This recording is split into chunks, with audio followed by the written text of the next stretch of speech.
Hello guys, hi, my name is Shivam Tyagi. Welcome to Study Funda. So here is the newspaper analysis of 6th November 2021. हम शुरू करते हैं। 6 तारीख का newspaper analysis है। हम अपनी पहली न्यूज़ देखते हैं। ये तो सबको पता है, ये तो चल ही रहा है कि दिल्ली में एयर क्वालिटी का हाल सबको पता है। जो भी दिल्ली में स्टूडेंट है खासकर उनको तो पता ही है। जो बाहर से आते हैं सबसे ज़्यादा दिक्कत जो होती है वो पॉल्यूशन से होती है। तो अभी पटाखों की वजह से लगता है सारा पॉल्यूशन पटाखों ने कर दिया, तो एकदम कंडीशन जो है सीवियर हो चुकी है।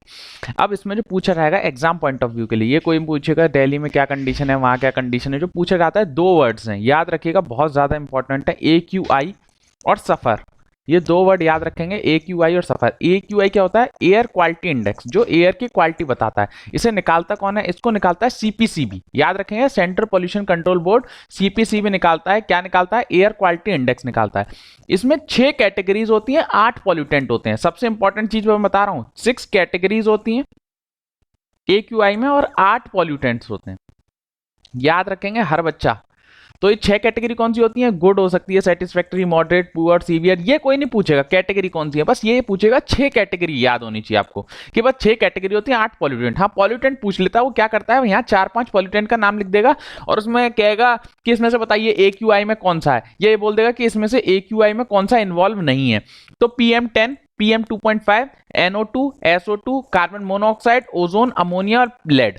याद रखेंगे 8 पॉल्यूटेंट है, 8 के 8 आपको नाम याद करने ही पड़ेंगे, वेरी वेरी इंपॉर्टेंट। तो ये हो गई हमारी बात AQI से रिलेटेड। तो AQI आपको मैंने सब कुछ बता दिया, जो भी एग्जाम में पूछा जाएगा पूरा अच्छे से याद कर लीजिए, बहुत इंपॉर्टेंट है। और ये जो AQI और सफर वाली जो न्यूज है ना, अगर आप द हिंदू रेगुलर फॉलो करते हैं तो डेली ये न्यूज आती है, तो मैं डेली इसको नहीं कवर करूंगा, आज मैं आपको अच्छे से समझा रहा हूं।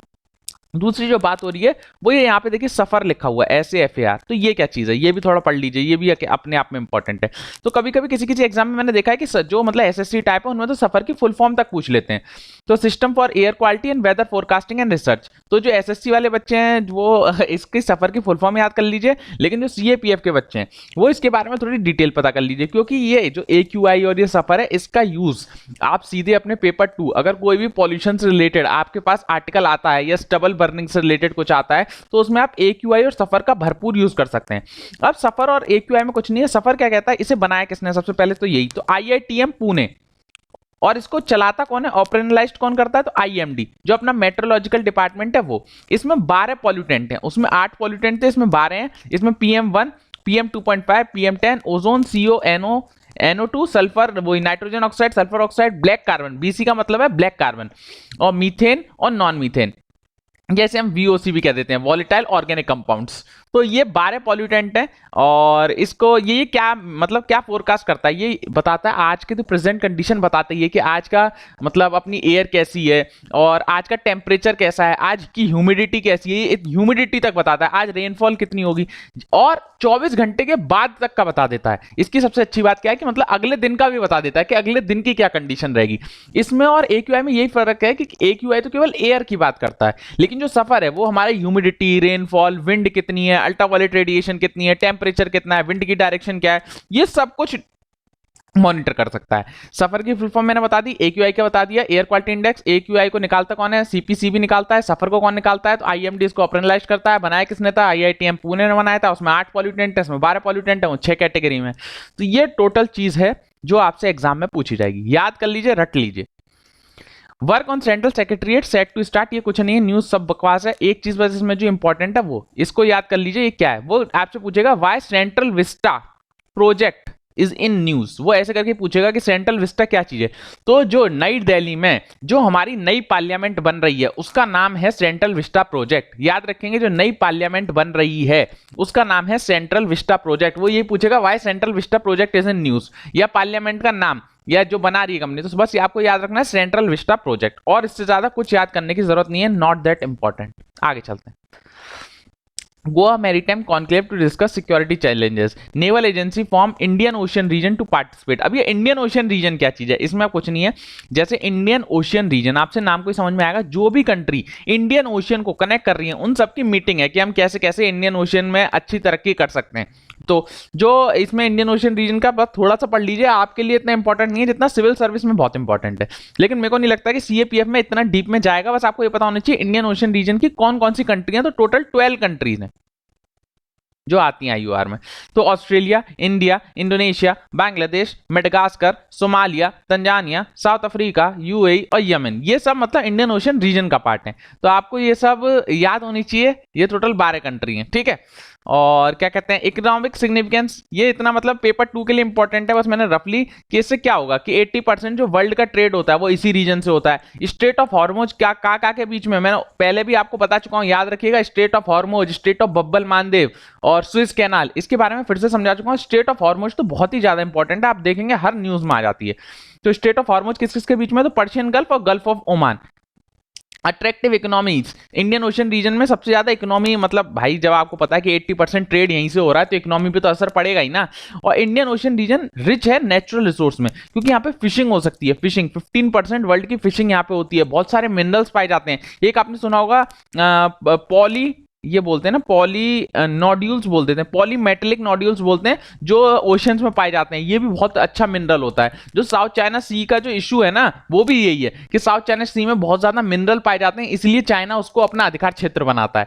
तो ये कुछ कुछ चीजें, ये एग्जाम के लिए इतना इंपॉर्टेंट नहीं है, लेकिन न्यूज में था इसलिए मैंने इसको कवर कर दिया है, ठीक है। एक बार बस आपकी नजरों से निकाल लीजिए, इसको रटने की जरूरत नहीं है, नजरों से निकालना है बस कंट्रीज एक बार आप याद रख सकते हैं और कुछ याद करने की जरूरत नहीं है। आगे चलते हैं। ये आपने देखा होगा, ये मार्शल आर्ट करते हैं सिख लोग। तो ये मैंने भी बहुत देखा, नई दिल्ली में अगर आप जाएंगे तो आपको देखने को ये बहुत मिलेगा। पंजाब में तो मिलता ही होगा। जो एग्जाम में इंपॉर्टेंट वो, ये जो आर्ट फॉर्म ये जो कर रहे हैं, इसका नाम क्या है, तो याद रखेंगे गटका। इसका नाम है गटका। ये जो आर्ट फॉर्म ये परफॉर्म कर रहे हैं, इसको बोलते हैं गटका। ये मार्शल आर्ट फॉर्म है। ये कहाँ की मार्शल आर्ट फॉर्म है, सिख वॉरियर, या बोल सकते हैं कहाँ का है, तो पंजाब का, हम ऐसे बोल सकते हैं।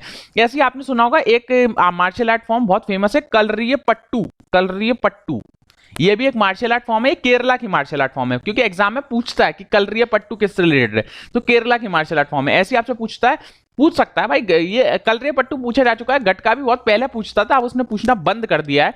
तो याद रखेंगे गटका जो है वो मार्शल आर्ट फॉर्म है सिख वॉरियर्स की। बस आपको इतना याद रखना है। और अगर आप पबजी के फैन है तो गटका एक प्लेस भी है जहां पे हम उतरते हैं, मैप में आता है ना गटका, वहां पबजी वाले समझ गए होंगे कि गटका की बात हो रही है, तो गटका एक प्लेस का भी नाम है। ठीक है, आगे चलते हैं। अच्छा, कौन कौन बच्चा पबजी खेलता है कमेंट सेक्शन में बताइएगा।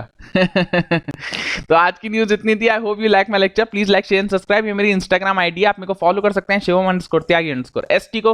मेरे को डायरेक्ट डीएम में आप कुछ भी पूछ सकते हैं। हाँ, और मैंने कल जो सवाल पूछा था बहुत बच्चों को नहीं पता था, तो विशाखा केस जो मैंने पूछा था, विशाखा वर्सेस ये यूनियन ऑफ राजस्थान का केस था, राजस्थान के खिलाफ ये केस हुआ था। तो ये किससे रिलेटेड था, तो ये था जो सेक्सुअल हैरेसमेंट के केस था, sexual harassment work place, sexual harassment at work place, इससे रिलेटेड ये केस था। तो याद रखेंगे sexual harassment at work place के कौन सा केस है, विशाखा केस। इसी के बाद जब ये केस हो गया था उसके बाद विशाखा गाइडलाइंस लाई गई कि वर्क प्लेस पे अगर सेक्सुअल हैरेसमेंट कर होता है तो उसके बाद उस पर क्या क्या सजा का प्रावधान है, ये गाइडलाइंस फॉलो करनी चाहिए। ऐसी एक शी एक्ट भी बना गया है, sexual harassment at work place, she act जिसे हम बोलते हैं। तो ये कुछ अलग चीज है, बस आपको विशाखा केस पता होना चाहिए, सेक्सुअल हैरेसमेंट से रिलेटेड है। उसके बाद विशाखा गाइडलाइंस का जन्म हुआ है।